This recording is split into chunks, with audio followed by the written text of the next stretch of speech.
За эхлээд whipping cream хийхин тулд сүүгээ халааж агаад цэцгийн тас хийнэ. Таслаг их байх тусмаа илүү өтгөн гоё болдог шүү. Миний хувь нь бага байсан болохоор илүү шингэхэн болцсон. За бүрэн халж ууссан болвол блендертэй хийгээд блендерт нээ. 20 секунд блендер дээд 2 минут амраагаад 20 секунд блендер дээд 2 минут амраагаарай.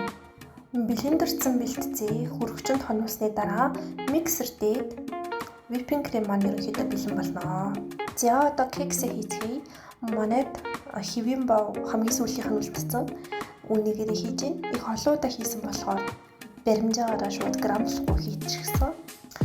Бүгдийг жижигэлж бутлаад махны машин байгаа л сайхан махны машинаар машинд чинь байхгүй бол ууданд хийгээд нүдээд нунтаг болгочноо.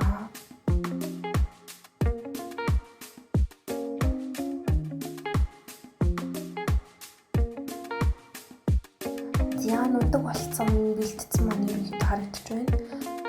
Үүн дээрээ baking powder нэг хийн 100 г элсэн сахар хийн. За нэмэлтээр төрөл бүрийн жимс хийж болдог. Овёс бас хийж болно. 3 ширхэг өндөг хийнэ. Өмнөх хийхдээ би үзэм хийжсэн. Илүү гоё болт юм лээ. За үүн дээрээ хөөрүүлсэн сүг хийнэ.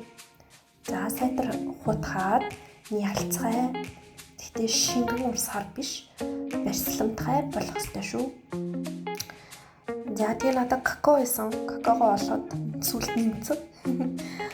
Тэгээд би будаах шагчин дээрээ барьж байгаа. Будаах шагчаа доод хэсгийн сайн тослоод тарааж агаад бэлтцээ хийнэ.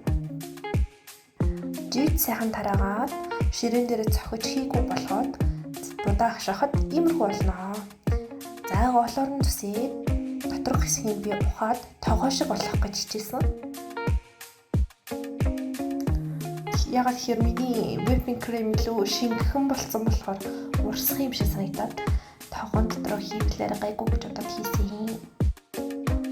Та хэдийх илүү гоё өтгөн болох юм бол янз янзын хിവэр чимэглээд хийвэл гоё шүү. За ингээд миний шингэхэн кремтэй торт иймэрхүү харагдаж байна. Энийгээ хөргөчөнд дахиад хэдэн цаг байлгаад жоохон бийтэй болгож аваад бийдсэн. Үзсэнд баярлалаа. Дараа илүү гоё хийгээд хуваалцнаа.